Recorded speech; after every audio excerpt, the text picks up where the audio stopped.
Srečko, Ajde, ajde, ajde! O,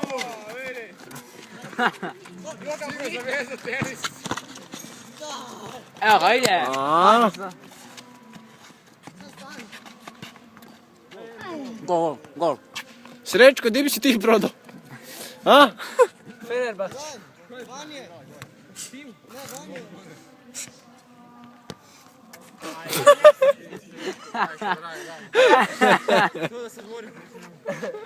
Ovo će imati jedno 20 milijuna ovih.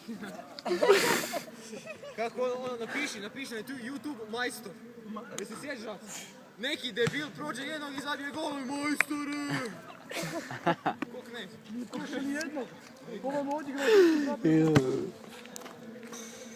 Ko je knez, evo? Ko je? Ne znam, pišu samo na YouTube majstor. A šta ko je knez? Ko knez? Evo snima. Ko je bolji? Reci sad.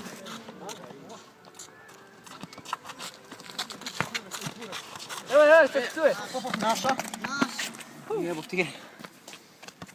Dečki, gotovo još malo. Šarge, di bi si ti prodao? To još ti silo... Čemehović. Šargoć u Zelenoviću.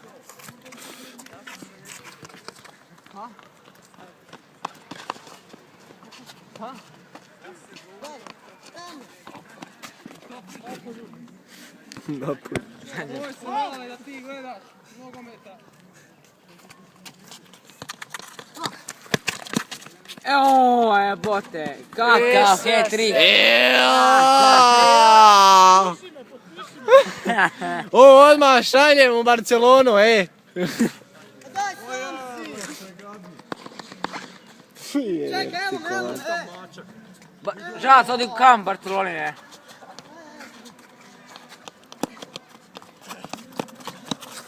Vidi ovo. Moj Denisa. Ti ćeš ići u nur. Umjesto žaca. Isus. I 4. Ovo ćemo malo podesiti.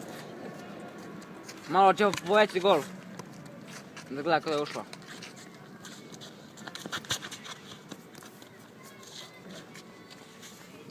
Ja samo vas snimam 10 minuta, dok te manzu. Dečki, gotovo je.